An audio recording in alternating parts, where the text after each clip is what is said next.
world would not be the same. Few people laughed. Few people cried. Most people were silent.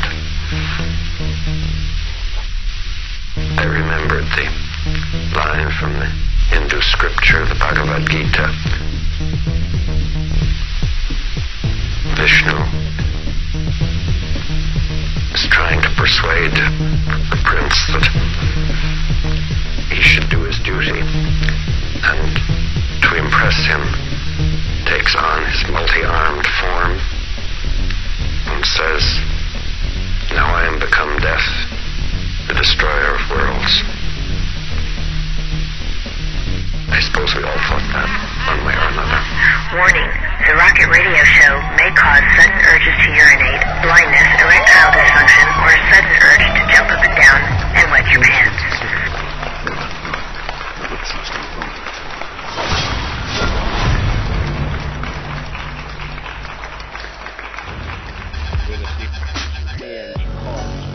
The right wing took control of government and ruined it. They gave it a bad reputation. Now that we are trying at every front to increase the role of government in the regulatory area, we run into this public opinion that says, hey, those are the guys who screwed up Katrina. Ladies and gentlemen, welcome to another installment of the Rocket Radio Show. Starring your host, Rocket coming live from the Rogan Gamer Bunker Studio, located in the Pacific Northwest, Demon Zone number 10, below the radiation belt, outside the microphone. Now, let's get it on.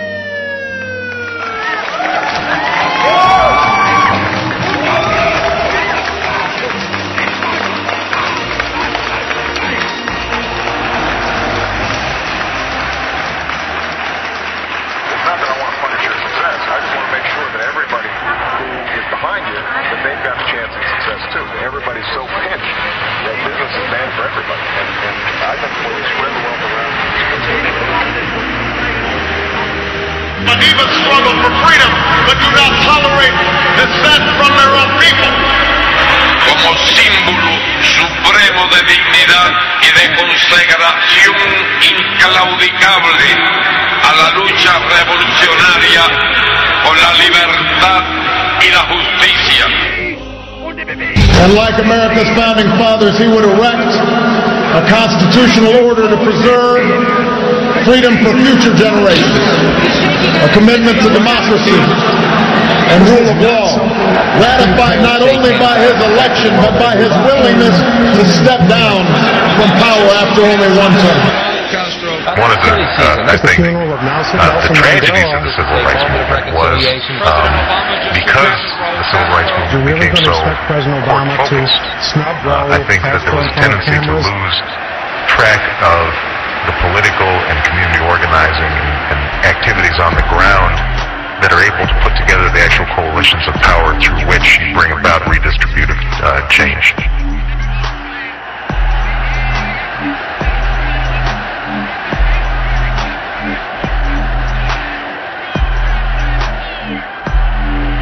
Hey everybody, welcome to the Rocket Radio Show. This is Rocket. Well, there is your Commander-in-Chief, the community organizer. He's over there bowing and scraping and giving old Raul Castro a nice big firm handshake, not one of those squishy, fishy kind of handshakes. By the way, if you're Mexicano, I gotta tell you, most Mexican guys that I've ever shook their hand felt like a rubber glove full of pudding. You Latino guys, you gotta firm up your handshakes. Anyway, so that's our communist in chief. Now this is a very twisted and confusing web that's been woven here, but essentially you've got a bunch of communists and socialists that are leading the quote-unquote free world. The third lesson and tip actually comes from two of my favorite political philosophers, Mao Zedong and Mother Teresa, not often coupled with each other, but the two people that I turn to most.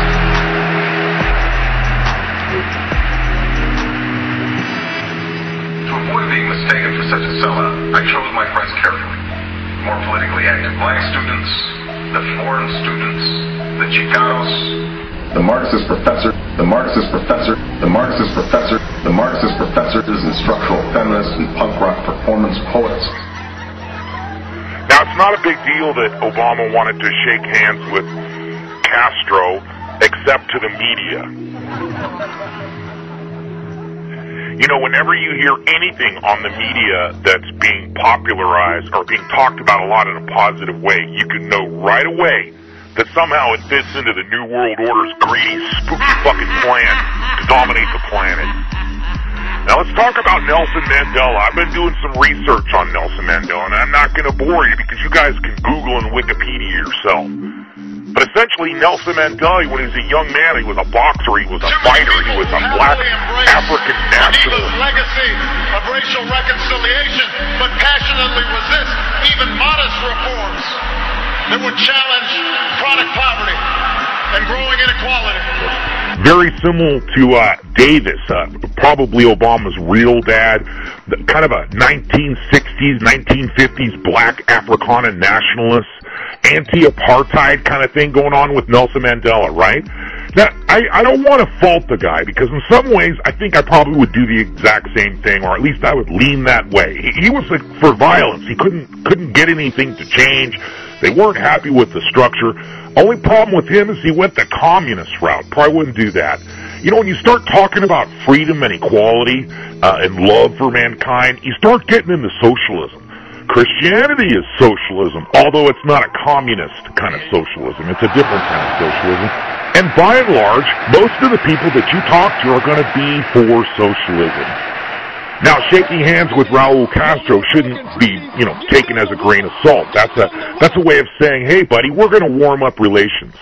Castro, he's shaking hands with Raul Castro. Is it just about the moment? This was not something that was pre-planned. You shake hands out of respect for the moment and move on. A human moment. President Obama just shook hands with Raul Castro. That's silly season. That's the funeral of Nelson Mandela. This is a moment of reconciliation. President Obama just shook hands with Raul Castro. You're really going to expect President Obama to... Now remember, Raul Castro has people fucking trying to escape in, you know, trucks that they turn into boats and shit. People in a 1956 Bel Air with floats and shit coming to Florida. Why are they trying to escape? Probably the hellholes like prisons that are going on there, death camps. Who knows? The guy's a super dictator. You get AIDS, you're going to jail forever. The recidivism, the reinfection rate on AIDS is almost zero in Cuba. And of course, according to Michael Moore, they've got great health care in Cuba. Now that's another issue that Obama was trying to destroy. What? We get the joke. We know that the free market is nonsense. We know that the whole point is to game the system, to beat the market, or at least find someone who'll pay you a lot of money because they're convinced that there is a free lunch.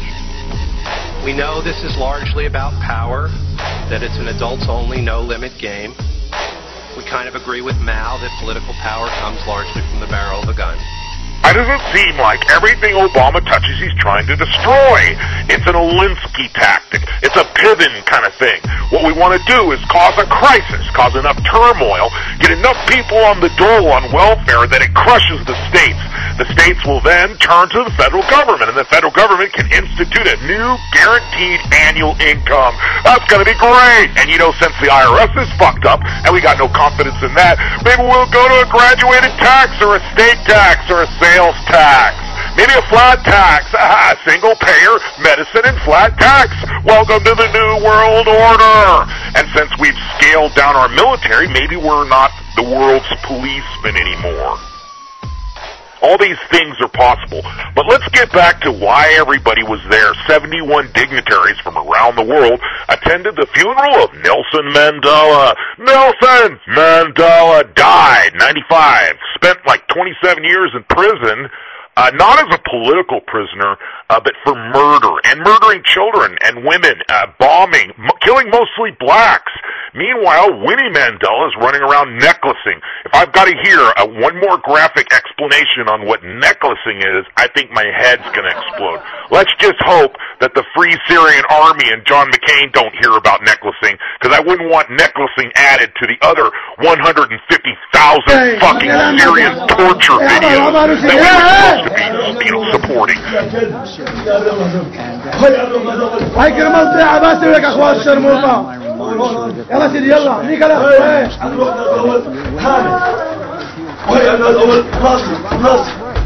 كلمة ناصر إليه ولا هنيك ما كافر. قرب لك حيوان. نيكوت ما تنهي. هاي كلمة طلع بس لك. الطفل العربي يا اخوات شرموطة. دير وشك دير وشك دير عن هالشكل دير وشك دير وشك. بسوا محمد يكبسوا محمد يكبسوا ايه ايه محمد ايه ايه الشيخ ليك الاخ Syria, and you could do it. You can do it by diplomacy and negotiation, not bombs, Senator McCain. We cannot afford to shed more Syrian blood. Personally speaking, I have a cousin who is 18 years old, just was killed 10 days ago by the so-called rebels and Al-Qaeda, and they're not Syrian. They're coming to Syria from all over the world to fight this. We cannot afford to do that. We cannot afford to turn Syria into another Iraq or Afghanistan. I beg you. My family is there. There's so many good Syrians. The majority of the Syrian people want to save their country. And you need to also listen to the majority of the American people who do not want you to go there. This is not an issue that we can take so lightly, Senator McCain. Enough is enough. We do not want another engagement in the Middle East. We don't want Al-Qaeda to take over. Whether you like Bashar al-Assad or not, I am not a fan either. The American people know that it was our government that is most likely responsible. There is strong evidence, including video, that these attacks were carried out by Al-Qaeda. And you advocate starting a war, even maybe world war, by taking the same attack and blaming it on Assad. President Barack Hussein Obama has been supporting terrorism. The United States has been funding and aiding organizations, including the Muslim Brotherhood and Al-Qaeda, for many years now. The same enemy we're supposed to be defeating on the battlefield. At least one country in this world stood against this government terrorism that you guys support in Egypt. The people of Egypt throughout Mohammed Morsi, which Obama supported as well, as countless Christians have lost their lives under evil people such as this.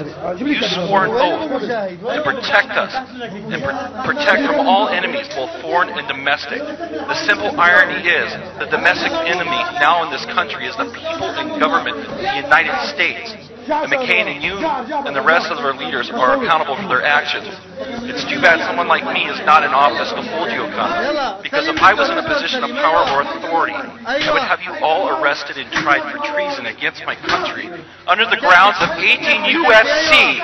2381 treason U.S. Code. Whoever owing allegiance to the United States levies war against them or adheres to their enemies, giving them aid and comfort within the United States or elsewhere, is guilty of treason.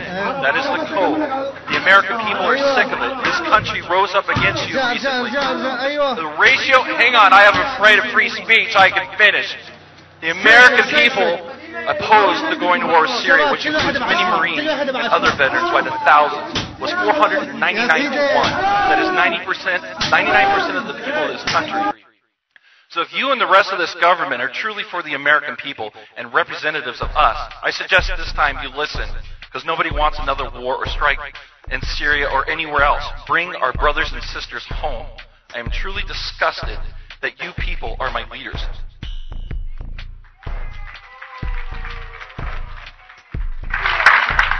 Well, sir, I look forward to you running for office. Nobody's preventing you from that, even in this treasonous country. Register, I don't know if you registered to vote or not, and run for office, and we'll be glad to put you to up for the voters and have their opinion. I put myself up for voters now 8 times. Boy, that whole Syria thing just died with a fizzle. Of course, Libya right now is a fucking wasteland.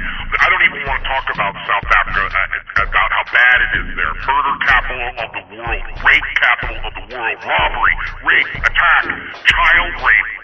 Over there in South Africa, the most dangerous profession in the world. South African farmers.